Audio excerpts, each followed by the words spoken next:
Pirezidaantiin Ameerikaa Doonaald Tiraamp Iraan wajjin waliigaltee taasifne jechuudhaan dubbate ilaalchisee ministeerri muummee Israa'el Benjaamin Netanyahuun tiibii kanneen waliigaltee yoo jiraattillee dantaa Israa'el akka eegamu gaafate.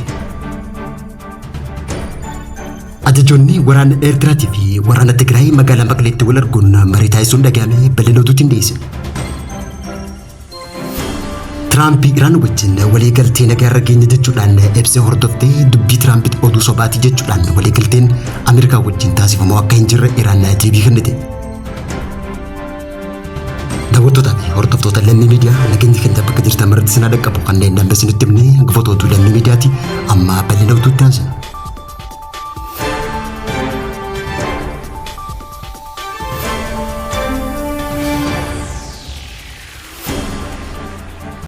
מוקדם יותר היום שוחחתי עם ידידנו הנשיא טראמפ.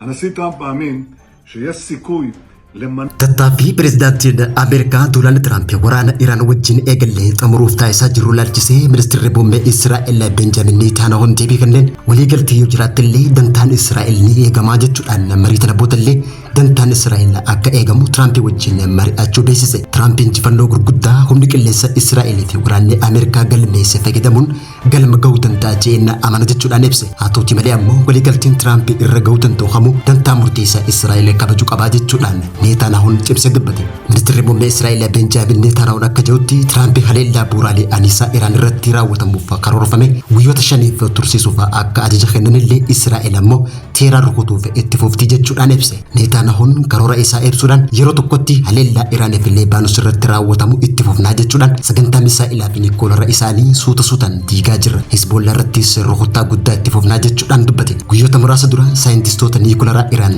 2 dabalataan ajjeefnee jirra kaje tarkaanfiiwwan biroos itti fufuun haala kamiinuu dantaa keenya isa barbaachisaa ta'e ni eeggannaa jechuudhaan deebii kenne. Ministeerri muummee Israa'el Benjaamin Netanyahuun pirezidaantii Ameerikaa amansiisuun lola Iraanitti kan naqe yoo ta'u, haa ta'uutii malee haleellaa Ameerikaa fi Israa'el booda haleellaa haloo bahuu Iraan buufataalee Ameerikaa irratti fudhatte cimsitee itti fufuudhaan tarkaanfii cimaa daandii daldala boba'aa guddicha Hormuuz cufuun Ameerikaa harka kennisiisee jiraachuun mul'ate. Ganamarraa pirezidaantiin Ameerikaa Doonaald Tiraamp ibsa kanneen waraana kana ani fedhinnaa kiyyaan hin jalqabne jechuudhaan waraana kana Iraan waliin kan eegale kaka'umsa namoota birootiin ta'uu dubbate. Dubbisaa keessatti pirezidaantiin Ameerikaa Doonaald Tiraamp waraana kanaaf ministeera raayyaa ittisa biyya Ameerikaa Piit Heetek komateeti jira. Piit ammoo nama jalqaba waraana kana deeggaruuf na haasofsiisee jechuudhaan Tiraamp Iraan balaa Ameerikaa fi michoota isiirraan gahaa jirtu dhaabsisuuf carraa tokko qabdi jechuudhaan Iraan ammoo waraana kanaas akka dhaabdu ni amannaa jechuudhaan pirezidaantiin Ameerikaa Doonaald Tiraamp ganama kana dubbachuun dhaga'ame.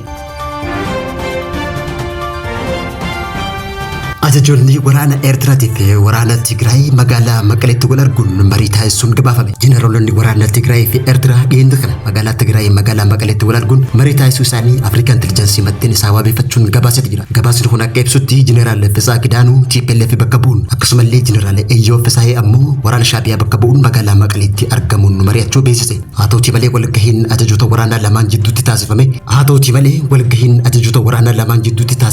waliigaltee dhabuun akka xumurame maddeen kunatti himan jechuudhaan Afrikaan Intelijensi gabaasee jira. Gaazexaan Faransaay Afrikaan Intelijensi gabaasa isaa keessatti ejjennoo mootummaa federaalaa Shaabiyaa TPLF akka tumsitu balbala bantullee garuu humnoota lamaan jidduutti garaagarummaa yaadaa bal'aan akka jiru ibsee jira. Garaagarummaa yaadaa kun kan uumame madaallii humnoonni lamaan raayyaa ittisa biyyaa Itoophiyaa irratti godhan jechuun malee bal'inaan kan ibsiin ta'uun ibsame. Sudaan keessatti humnoonni Shaabiyaa TPLF fi waraana bilisummaa Oromoo fi waraanni Faannoo waliin hojjechaa akka turan ammaan dura ammoo The Economist ji'oota dura gabaasuun ni yaadatama. Mootummaan Itoophiyaatis karaa ministeerri dhimma alaa isaa Dr. Geediyoon Ximeetiyoosiin yeroo lama TPLF fi Shaabiyaan gamtaa uumuu isaanii xalayaa dhaabbata mootummoota gamtoomaniitiif barreessanii himachuun ni yaadatama. Gama biraatiin guyyaa har'aa ammoo naannoo Tigraayitti hiriirri barattoota barsiisotaa fi kutaalee hawaasa biroo irratti hirmaatan ba'aa ooluun gabaafame. Itti aanaan pirezidaantii bulchiinsa yeroo Tigraay obbo Amaanu'eel Asaffaa akka ibsetti hiriira magaalaa guddoo magaalaa Maqaleetti adeemsifame kanarratti haasawaa taasiseen mootummaan naannoo Tigraay qofarraa baajata muruun sirrii miti jechuudhaan Tigraay keessatti daa'imman miiliyoona takka qabxii lamaa ol ta'an hanga ammaatti gara mana barumsaatti akka hin deebinee fi barsiisonni ji'oota muraasa dabraniif mindaan kafalamuu dhabuun rakkoo guddaa isaan mudachaa akka ture hubachiisee jira. Itti aanaan pirezidaantii kun akka ibsetti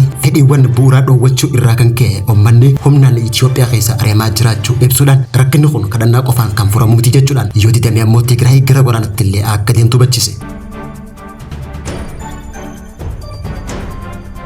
Pirezidaantiin Ameerikaa Doonaald Tiraamp Iraan wajjin waliigaltee nagaa irra geenye jechuudhaan ibsi hordofte Iraan ammoo dubbiin Tiraamp sobaa jechuudhaan waliigalteen Iraan Ameerikaa wajjin taasiftu tokkollee akka hin jirre beeksifte. Itti kaleessa pirezidaantiin Ameerikaa Doonaald Tiraamp waraana Iraan waliin dhaabuuf marii baay'ee bu'a qabeessa taasifne jechuudhaan ibsi hordofte qondaaltonni olaanoon Iraan Ameerikaa waliin mariin akka hin taasifne beeksisanii jiran. Afyaa'in paarlaamaa Iraan Mohammad Bagar Galiibaaf kitatarraa akka ibsetti karaa fuula miidiyaa hawaasaa isaatii irratti akka katabeen Ameerikaa waliin mariin taasifamu tokkollee hin jiru jechuudhaan oduu sobaa gabaa faayinaansii fi bobaa dhimma dhuunfaaf oofuu akkasumaan komii waloo Israa'eel fi Ameerikaa jidduu ittiin golabuu fi jechuudhaan ibse. Dubbii himaa ministeera dhimma alaa Iraan Ismaa'eel Baagiyaa kanneen Ameerikaa wajjin mariin taasifamu tokkollee hin jiru jechuudhaan haaleetti jira. Akka gabaasa ajansii oduu biyyaalessa Iraaniyaan jedhutti ammoo Baagiyaan waraana dhaabuuf fedhii Ameerikaan mariidhaaf qabdu irratti biyyoota michuutaan tokko irraa ergaan isaan dhaqqabu ibsetti jira. Haalli kun garuu kan dhaga'ame waraanni Ameerikaa Israa'eel fi Iraan jidduutti adeemsifamu torbaan afuraffaatti yeroo dhiyaatutti hoggaa ta'u loltoonni Israa'eel kibxatarraa magaalaa guddoo Iraan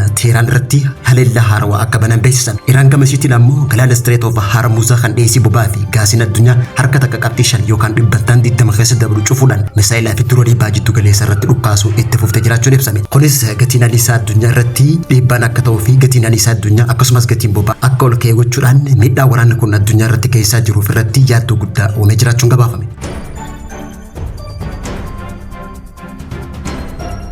Paartiin dhaloota Tigraay Waleedoo jedhamu lammiileen naannoo Tigraay keessatti waraanni haaromfamuu danda'u irraa kan ka'e lammiileen Tigraay baay'inaan gara magaalaa Finfinnee seenaa akka jiranii fi furmaanni hatattamaa akka dhufuuf waajjira kantiibaa magaalaa Finfinnee guyyaa irraa mariisisuun dhagahame. Dhaabbanni xalayaa karaa isaatiin bitootessa 27 bara 2018 waajjira kantiibaa fi barreesseen akka ibsetti yeroo dhiyoo asitti namoonni hedduun naannicharraa sababa balaa waraanaatiin gara magaalaa Finfinnee baqachaa jiruun ibsame. Paartiin kun xalayaa kanarratti akka ibsetti namoonni kunneen magaalaa keessatti hojii dhabdummaa olaanaaf kan saaxilamee fi gatii jireenya olaanaa fi akkasumallee rakkoo hawaasummaa adda addaa isaa mudachaa jiru ibsetti jira. Kanaaf ammoo paartiin kun qondaaltonni olaanaa bulchiinsa magaalaa wajjin ta'uudhaan qaama wal argee furmaanni akka taasifamu guyyaa irraa kantiibaa bulchiinsa magaalaa Finfinnee Aadde Adaanach Abeebee wajjin marii taasisuu beeksisetti jira. Gama biraatiin ammoo hojii gochaa irratti xiyyeeffate paartii dhaloota Tigraay yookaan Waleedoo jedhamu kun kutaalee hawaasaatii fi taajjabdoota siyaasaa hedduurraa galata olaanaa argachaa jiraachuu beeksise. Yeroo siyaasaa Tigraay keessatti hooggantoonni siyaasaatiif dhaabbileen tokko waraanaaf uummata kakaasaa jiran kanatti yaaddoon uummatarra dhufeenna uummanni naannoo Tigraay gara magaalaa Finfinnee baqataa jiraachuun ibsametti jira. Haaluma kanaan uummanni naannoo Tigraay magaalaa Finfinnee keessatti qaala'insa jireenyaa rakkoo hawaasummaatii fi rakkoolee adda addaatiif saaxilamoo akka hin taaneef kantiibaa bulchiinsa magaalaa Finfinnee Aadde Adaanach Abeebee wajjin dhimmoota tokko irratti marii taasisuun ibsametti jira. Dhimma kaffaltii mindaa hojjettoota mootummaa naannoo Tigraay irratti tarkaanfii dhaamichi kanaan dura fudhatee fi deebiin gaarii argate ni yaadatama. Garuu amma dargaggootaa fi lammiileen sababa balaa waraanaa wayyaanee fiddeen Tigraay irraa gara magaalaa Finfinnee baqatan yaaddoo keessa akka hin galleef jajjabeessaa jiraachuun ibsame. Daawwattootaa fi hordoftoota lammii miidiyaa irraa oduun yeroo kanaaf qabnu kana gammatti hordofaa turtanii turtii gaarii.